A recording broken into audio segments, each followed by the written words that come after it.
नमस्कार दर्शकों, स्वागत है आप सभी का कार्यक्रम कृषि दर्शन में। दर्शकों, कृषि दर्शन एक ऐसा कार्यक्रम है जिसमें हम आपको कृषि जगत से जुड़ी तमाम जानकारियां देते हैं ताकि आप उनसे लाभान्वित हो सके।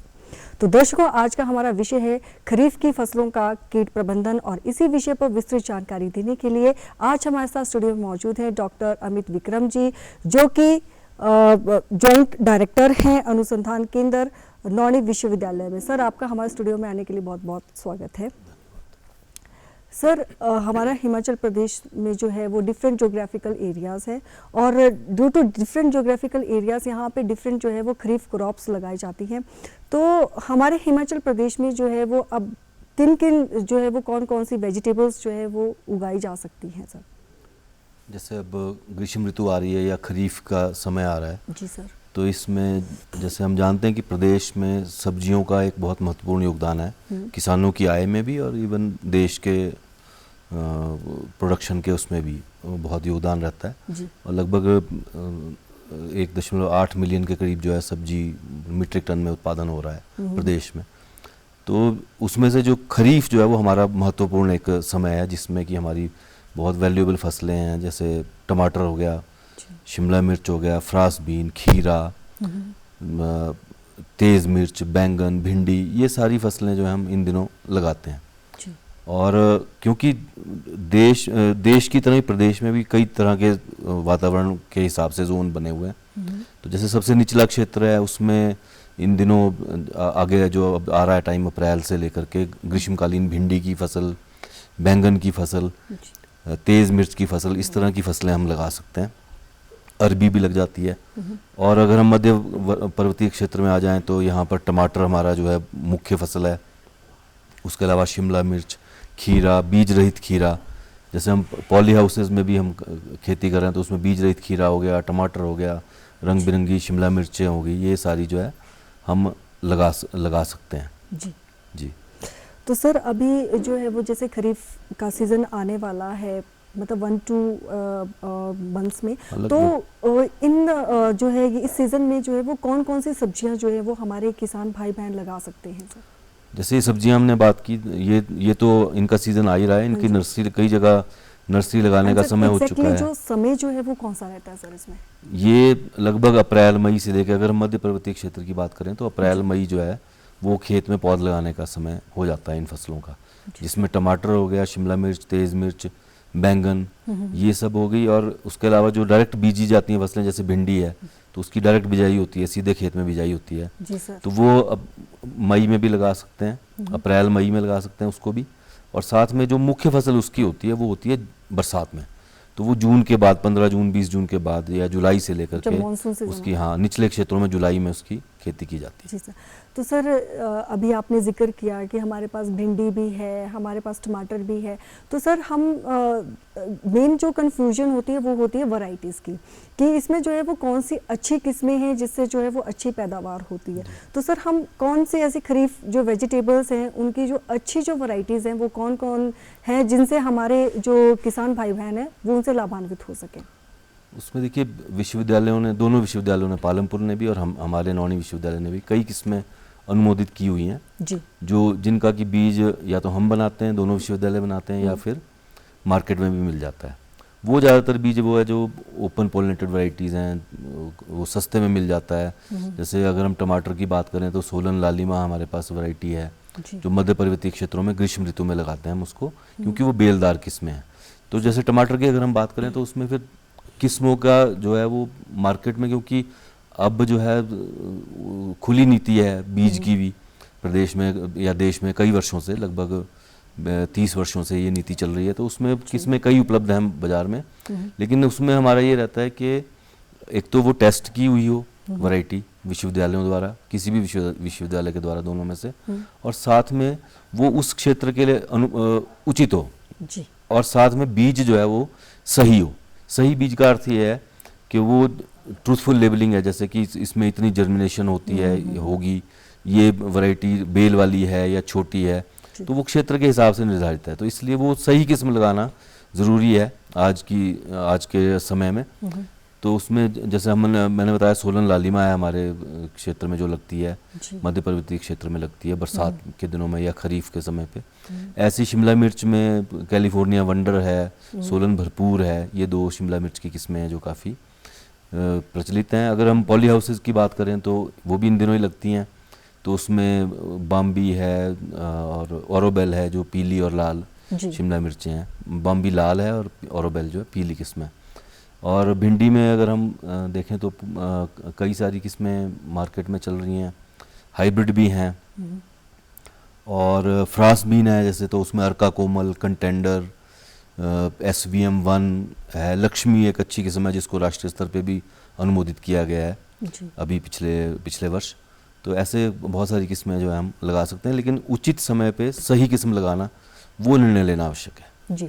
तो सर जनरली क्या करते हैं हमारे जो किसान भाई बहन हैं, या जैसे हम लोग ही क्या करते हैं सर जनरली कि हम सीड स्टोर्स में जाते हैं और वहाँ से सीड ले लेते हैं। तो सर मतलब क्या हमें जो है ये जो सीड्स होते हैं वो हमें डिपार्टमेंट से लेने चाहिए, या हम इनको जो है वो सीड स्टोर से भी ले सकते हैं? देखिए, इस समय बाज़ार में बहुत बड़ी बड़ी कंपनियां भी हैं जिनका अपना रिसर्च का, अपना अनुसंधान का कार्य चलता है, अपनी उनकी किस्में हैं और वो देश में बाकायदा नियमों के तहत वो बेच रहे हैं। तो ऐसा नहीं है कि अभी सिर्फ हमें सरकारी स्टोर से ही लेनी आवश्यक है, लेकिन हमें सही किस्म लेनी आवश्यक है। और दूसरे की स्प्यूरियस नहीं होना चाहिए, नकली नहीं होना चाहिए बीज। कई बार कई ऐसे डीलर बैठे होते हैं जो हो सकता है कि भी आपको सस्ते में बीज दे दें कि जी मार्केट में 300 मिल रहा है, मैं 100 में दे दूंगा, पर वो बीज स्प्यूरियस हो सकता है या वो एक्सपायर्ड बीज हो सकता है। तो असली जो बीज में सबसे बड़ी है कि ट्रूथफुली लेबल्ड जिसको हम बोलते हैं, वो कानूनन रिक्वायरमेंट है कि बीज में क्या गुण है वो लेबल करना होता है कंपनी ने, चाहे वो सरकारी कंपनी है चाहे वो प्राइवेट। जैसे हमारा विश्वविद्यालय भी बेचता है तो हम ट्रूथफुली लेबल्ड बीज बेचते हैं उसको। तो उसमें क्या है कि भी मिनिमम जर्मिनेशन कितनी है, क्या इसमें कोई और बीज है कि नहीं है, कब ये हमने तैयार किया था और इसकी लाइफ कब तक हम इसको बीज सकते हैं, तो ये सारी सूचना रहनी चाहिए। और दूसरे कि जहाँ से भी हम बीज ले रहे हैं तो उसका एक पक्का बिल हमेशा लेना चाहिए। ये हम किसानों को हमेशा बोलते हैं, हमारे यहाँ ट्रेनिंग्स होती हैं, हम उनमें भी बोलते हैं। कई बार गाँव में क्या होता है कि भाई बंदी है जी, चाचे ताए का लड़का है, दुकानदार जो है, या कोई दोस्त है या परिचय है, तो उसमें हम बिल नहीं लेते, या बिल वैसे ही नहीं लेते कि चलो क्या करना है। लेकिन वो बहुत आवश्यक है कि कल को कोई भी कंपनसेशन लेना है, कुछ लेना है, तो बिल आपके पास सही होना चाहिए। और वो एक सुरक्षा भी होती है कि भी बीज जो हमने लिया वो सही बीज लिया। जी सर, ये आपने बहुत ही उम्दा जानकारी हमारे दर्शकों के साथ साझा की कि किस तरह से जब हम बीज लेने जाते हैं तो सबसे पहले हमें जो है वो बिल लेना चाहिए बीज लेने से जब हम जाते हैं। सर जो हमारे किसान भाई बहन हैं, तो खरीफ की जो क्रॉप्स होती हैं वो किस तरह से उनकी आर्थिक जो स्थिति है वो किस तरह से उनके लिए जो है वो एक इनकम सोर्स है, या किस तरह से वो उनकी आर्थिक स्थिति को इंक्रीज करता है? इसमें देखिए, जब हम खरीफ की सब्जियों की बात करते हैं, क्योंकि खरीफ हमारा मुख्य सीजन है, सर्दियों में बहुत सारे क्षेत्र ऐसे हैं जिनमें बहुत भारी बर्फ पड़ती है तो कोई उत्पादन नहीं होता। तो खरीफ की जितनी भी सब्जियां हैं, सब्जियों का जो एक बेसिक जो गुण है वो ये है कि इनका उत्पादकता जो है ना, प्रति वर्ग मीटर उत्पादन जो है वो सब्जियों का अनाज के मुकाबले में कई गुना अधिक है। और हमारी काश्त जो है, हमारे डेटा हैं सरकार के, वो साफ बताते हैं कि हमारा ज़्यादातर फार्मर जो है वो स्मॉल या मार्जिनल है, छोटे किसान हैं या बिल्कुल ही हाशिए पर, जिसको हम किसान बोलते हैं कि बहुत ही छोटी ज़मीन है। तो उन किसानों को अनाज उगा करके इतना लाभ नहीं है, क्योंकि अनाज की मात्रा बहुत ही कम होगी। वो कहीं 100 साल पहले, जो हम 50 साल पहले खेती करते थे, सबसिस्टेंस खेती हम करते थे जिसमें मुश्किल से गुजारा होता था, वो आज का समय वैसा नहीं है। तो उसमें हम यही अनुमोदित करेंगे कि सब्जियां लगाएं, क्योंकि सब्जी का उत्पादन, जैसे हम टमाटर की बात करें तो टमाटर का सरकारी डाटा हमारे पास है, नेशनल हॉर्टिकल्चर बोर्ड के स्टैटिस्टिक्स कहते हैं कि 40 टन से अधिक उत्पादन हम प्रति हेक्टेयर कर रहे हैं, जो कि देश में कर्नाटका के बाद दूसरे नंबर पे है प्रदेश की खेती। जबकि हमारी खेती कठिन है, हमारे खेत छोटे हैं, हमारे शायद उपजाऊ शक्ति भी प्लेन्स की ज़मीनों के मुकाबले इतनी नहीं होगी, लेकिन इतनी मेहनत से हम करते हैं कि उसमें हम 40 टन प्रति हेक्टेयर का मतलब होगा कि 12.5 बीघे ज़मीन से हम 40 टन ले रहे हैं, यानी 400 क्विंटल। तो यही जो अगर हम गेहूं की उपज देखते हैं तो वो लगभग 3.5 टन के आसपास रह जाती है सिर्फ 1 हेक्टेयर क्षेत्र से। तो इसलिए इन खरीफ में या किसी भी सीज़न में सब्जियों का उत्पादन छोटी ज़मीनों के लिए, और ख़ास तौर पे एक और जो कारण है जिसमें कि हम प्रदेश में सब्जियां या फलों का भी अनुमोदन करते हैं, वो ये है कि हमारा जो टाइमिंग है, जिस समय पे हमारी फसलें ये निकलेंगी, मार्केट में जाएंगी, उस समय पे वहाँ लोकल मार्केट में कुछ भी नहीं हो रहा होता उन फसलों का। जैसे टमाटर है, टमाटर के लिए हम पूरे देश में जाने जाते हैं, सोलन को तो सिटी ऑफ रेड गोल्ड भी कहते हैं। जी सर। तो वो कारण ही ये है कि हम ऐसे समय पे मार्केट में भेज रहे हैं प्रोडक्ट जो वहाँ लोकल नहीं हो रहा, तो उसमें हमें ट्रांसपोर्टेशन करके भी काफ़ी लाभ जो है आर्थिक मिल जाता है। तो आर्थिक दृष्टि से ऑब्वियसली इन फसलों का जो है वो फ़ायदा बहुत है किसानों को। जी सर। सर जैसे ह्यूमन बींग्स हैं हम लोग या एनिमल्स हैं, हम लोगों में सर जो है वो एक न्यूट्रिएंट्स जो है वो एक अहम भूमिका निभाता है। अगर हम लोगों में न्यूट्रिएंट्स पोषक तत्व नहीं होंगे तो हमारी बॉडी एक हेल्दी बॉडी नहीं होगी। उसी तरह से जो खरीफ क्रॉप्स हैं उनमें जो पोषक तत्व हैं वो होना बहुत आवश्यक है ताकि हमारा जो प्लांट है, जो पौधा है, वो अच्छी तरह से फ्लरिश हो। तो उनमें जो है वो कौन कौन से ऐसे पोषक तत्व होने चाहिए जिससे कारण हमारा प्लांट जो है वो हेल्दी हो, उसमें जो है वो किसी प्रकार के जो है वो कीट ना लगे? इसमें देखिए, एक कहावत है कि सुबीजम सुक्षेत्रे जायते संपद्यते, संस्कृत का वो है। तो एक अच्छा बीज एक अच्छे खेत में उम्दा फसल देता है, उम्मीद से अधिक आपको उत्पादन देता है। तो बीज की हमने बात की कि बीज सही होना चाहिए। उसके साथ ही जो हमारी मिट्टी है, तो हिमाचल का किसान या कोई भी किसान जानता है कि भी मिट्टी की क्या वैल्यू है, क्या उसका महत्व है। तो उसमें लेकिन ऑफ लेट ऐसा हो रहा है कि भाई हम जो खेती कर रहे हैं उसमें इम्बैलेंस्ड यूज़ हो रहा है। केमिकल अगर हम जैसे यूरिया ही डाल रहे हैं सिर्फ, या खाद, गोबर की खाद कम डाल रहे हैं, या फॉस्फेट और पोटाश नहीं डाल रहे हैं या बहुत कम डाल रहे हैं, तो ये ज़रूरी है कि हम जो भी फसल है, जैसे टमाटर ही है, तो टमाटर में हम अनुमोदित करते हैं और किसान भी जानते हैं कि 15 से 20 टन जो है गोबर की खाद डालनी ज़रूरी है, अच्छी तरह जो गली सड़ी होनी चाहिए। दूसरे, उसमें नाइट्रोजन डालनी ज़रूरी है। तो अगर हम हाइब्रिड किस्मों की बात करें जिनका प्रचलन ज़्यादा है आजकल, तो उसमें 125 किलो नाइट्रोजन जो है प्रति हेक्टेयर की दर से टमाटर में डालनी आवश्यक है।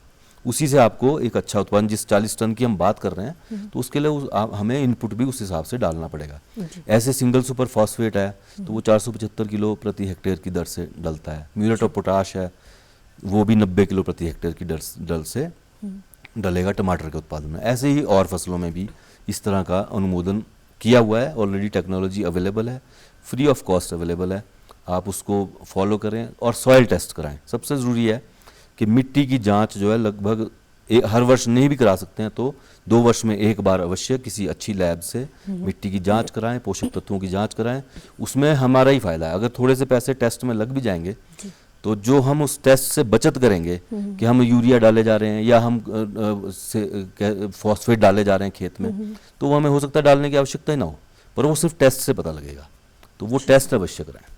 तो सर आपने बोला भी सॉइल टेस्ट करवानी चाहिए, तो सॉइल टेस्टिंग के लिए जो सैंपल्स कलेक्ट करते हैं ना, जनरली जो है वो फार्मर्स को नहीं पता होता है कि वो क्या करते हैं कि एक ही खेत से वो कई बार पूरी मिट्टी भी ले जाते हैं। तो सर इसमें जो बेस्ट जो मेथड है सॉइल टेस्टिंग के लिए वो कौन सा मेथड है? उसमें देखो, हमारे पहाड़ी खेत हैं तो जैसे टेरेसेस में होते हैं। जी सर। तो हर खेत की ना फर्टिलिटी चेंज हो जाती है। जी सर। और अगर अलग अलग किसान हैं, अलग अलग परिवार हैं, तो वो भी फ़र्क डालता है, क्योंकि हर एक की अपनी विधि होती है खेती की। तो हमारे तो ये अनुमोदन है कि जिस खेत का आपने टेस्ट करवाना है उस खेत में लगभग 15, 20, 25, 30 जगह से 1 फुट की, सब्जियों के हिसाब से कह रहा हूँ, तो 1 फुट की गहराई तक का हम सैंपल लेंगे, उसको कंपोजिट कर लेंगे, इकट्ठा कर लेंगे, मिक्स कर लेंगे अच्छी तरह से, और उसमें सिर्फ 1 किलो सैंपल जो है उसको फिर हम ला करके किसी भी लैब में दे सकते हैं। मतलब ऐसा नहीं है कि आपने बोरी भर के ले जानी है। 1 किलो सैंपल जो है मिट्टी का, लेकिन अच्छी तरह से मिक्स की हुई हो, पूरे खेत को रिप्रेजेंट करे। पूरे खेत का वो जो है वो सैंपल होता है, तो एवरेज फर्टिलिटी उससे पता लग जाती है भी खेत में कितनी चीज़ है। कोई पीएच मान तो ख़राब नहीं है या इलेक्ट्रिकल कंडक्टिविटी तो ख़राब नहीं है उसकी, तो उसके फिर उपाय होते हैं तो वो बताए जा सकते हैं। अदरवाइज नॉर्मली ठीक ही होता है, लेकिन पोषक तत्वों का पता लग जाता है कि कितना हम डालें, कौन सा ना डालें, कौन सा अधिक डालें, कौन सा कम डालें। जी सर, खरीफ के क्रॉप्स में अगर देखा जाए, मतलब वेजिटेबल्स में, तो खरपतवार जो है वो सबसे बड़ा दुश्मन जो है वो इन फसलों का माना जाता है। तो कैसे हम जो है वो अपनी खरीफ की क्रॉप्स को, अपने वेजिटेबल्स को इस खरपतवार से बचा सके ताकि हमारी जो मतलब जो प्रोडक्शन है वो बहुत अच्छी हो? खरपतवार एक बड़ा महत्वपूर्ण विषय है ये जो आपने लिया, जी। क्योंकि लगभग 35 से 40% तक जो लॉस है अगर खरपतवार नियंत्रण ना किया जाए जी। तो उपज का हो जाता है, जिसमें कि लगता तो है कि फसल हो गई, लेकिन उसमें जो उपज का नुकसान है वो बहुत ज़्यादा हो चुका होता है। क्योंकि खरपतवारों का जो एक बेसिक वो होता है ना, क्योंकि उसको तो कोई उसको ना किसी ने बीजा है खरपतवार वाले पौधे को, तो वो अपने आप उगना है उसने, तो उसमें उनमें एक करेक्टरिस्टिक होता है कि जैसे ही वो जर्मिनेट होगा तुरंत वो ग्रोथ पकड़ेगा। जी सर। और पौधा जो हमारा खेती वाला है, उसको जैसे वो हमने पौध बढ़ाना लगाई है, जी। उसको आप 4 दिन पानी देंगे, हफ्ता तक रोज पानी देंगे, रोज उसको एक तरह से सहलाएंगे, तब कहीं जाके वो चलना शुरू करता है। जी। तो उतने में खरपतवार आपके बढ़ जाएंगे। तो खरपतवार ने अगर बढ़वार ले ली तो आपकी फसल, हमारी फसल जो है वो सारी खराब होनी शुरू हो जाती है। तो उसमें सबसे अच्छा ये है विधि, खासतौर पे खरीफ में, कि शुरू में जो है हम खेत को अच्छी तरह से समय रहते हल चला लें, उसको मिट्टी को पलट दें ताकि वो जो बीज वगैरह उसमें है वो सारे एक्सपोज हो जाएंगे, तो मैक्सिमम जो है आपके बीज मर जाएंगे। और दूसरे, जब हमने फसल लगा ली तो उसके बाद पहला जो महीना है फसल लगाने के बाद जब पूरा होता है तो उस वक्त ज़रूर एक अच्छी गुड़ाई खेत में कर दें। तो कोई केमिकल हम कम अनुमोदित करते हैं, क्योंकि खरपतवार में जो ये खरपतवार नाशी है, इनका प्रयोग करने के लिए थोड़ा सा तकनीकी जानकारी की आवश्यकता होती है। कई बार गलत खरपतवार अगर हम स्प्रे कर देंगे तो फसल भी साथ ही खराब हो जाएगी, क्योंकि वो तो पौधों के लिए ही है। जी सर। खरपतवार भी पौधा है, फसल भी पौधा ही है। तो इसलिए बेहतर ये रहेगा कि हम सही समय पर गुड़ाई करते रहें, और ख़ास तौर पे शुरू में 1 महीना जैसे हो गया फसल को लगे हुए, जर्मिनेट हुए हुए या पौध को चलते हुए, उसके बाद तुरंत आप इसमें एक अच्छी गुड़ाई करो तो आपके सारे खरपतवार निकल जाएंगे। उसके बाद आपको बहुत ज़्यादा कुछ नहीं करना पड़ेगा। सर, खरीफ की जो क्रॉप्स होती हैं उसमें कौन कौन से कीटों के लगने की संभावना होती है और इन्हें हम कैसे रोक सकते हैं? देखिए, कीट जो है वो फसलों पर आधारित हैं वैसे तो, सब्जियों की अगर हम बात करें तो, लेकिन जो खरीफ है या ग्रीष्म ऋतु है या बरसात है, उसमें दो तीन तरह के कीट मुख्य तरह आते हैं। जैसे टमाटर शिमला मिर्च की अगर हम बात करें तो एक तो ये सुंडी होती है मिट्टी में, ये कटुआ कीड़ा उसको बोलते हैं, वो अक्सर होता है। तो वो क्या करता है कि जैसे हमने पौध लगाई तो वो रात को एक्टिव होते हैं, तो रात को जो है वो काट जाएगा पौध को, सुबह आपको पौधा कटा हुआ मिलेगा। जी सर। तो वो अक्सर अगर गोबर जैसे डाला है तो वो गला सड़ा नहीं है, या उसमें पहले से कीट के उसके सुंडी के अंडे हैं तो वो जर्मिनेट हो जाते हैं, तो उसको नियंत्रित करना ज़रूरी है। तो उसका हम तो मैकेनिकल कंट्रोल ही बोलते हैं, केमिकल से इतना अच्छा नहीं होता क्योंकि वो इतनी जल्दी मरते नहीं हैं। तो मैकेनिकली अगर आप देखेंगे तो जहाँ जहाँ पर वो है, अगर छोटे खेत हैं तो आप आराम से उसको निकाल करके नष्ट कर दें एक गड्ढे में डाल के, तो वो ख़त्म हो जाएंगे। एक तो वही है। दूसरा कीट जो है अक्सर जब फल मक्खी है, फल मक्खी एक बड़ी गंभीर समस्या है आज की डेट में, तो उसको भी नियंत्रण करने के लिए कई तरह के विधियां जो हैं वो बताई गई हैं। पर हम ज़्यादातर हम बोलते हैं कि किस्में अगर रेजिस्टेंट हों, प्रतिरोधी किस्म अगर हमें मिल जाए तो वो लगानी चाहिए। लेकिन असली ये है कि आसपास खेत को साफ रखें। किसी भी केमिकल में जाने से पहले जो है ना, कोई भी अप्रोच जो है वो सक्सेसफुल होती है जहाँ हम कल्चरल यानी कृषि की विधि से और साथ में कोई मैकेनिकल मेथड हो तो उससे हम प्रयोग करें, जो मतलब जैसे एक प्रिवेंटिव मेथड है, वो रोग आने से पहले या कीट आने से पहले के उपचार हैं, तो वही 90% समस्या हमारी हल कर देंगे। Prevention is better than cure. जी।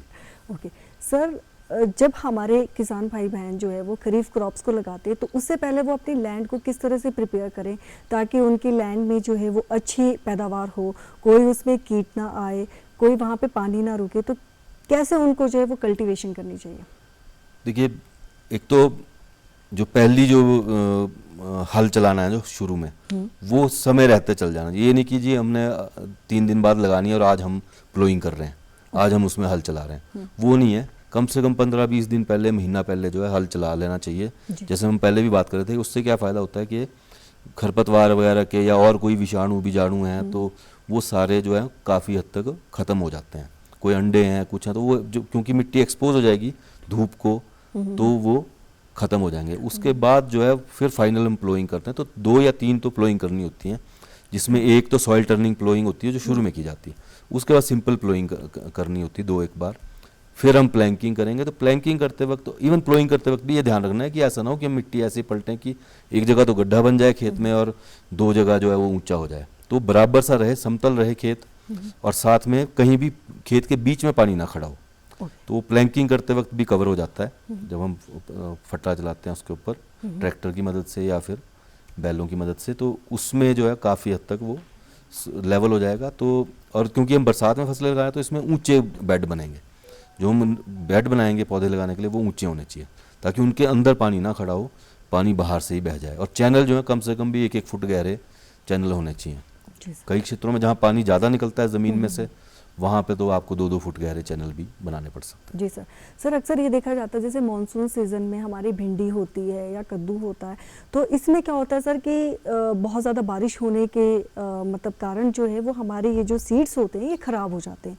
तो उस टाइम जो है वो हमारे किसानों को क्या करना चाहिए कि जिससे हमारा बीज जो है वो बच सके? देखिए, एक तो बहुत ज़्यादा बारिश हो रही है तब उसका तो कोई नियंत्रण नहीं है हमारे पास, लेकिन बीजाई करते वक्त जो बीज है वो ट्रीटेड होना चाहिए।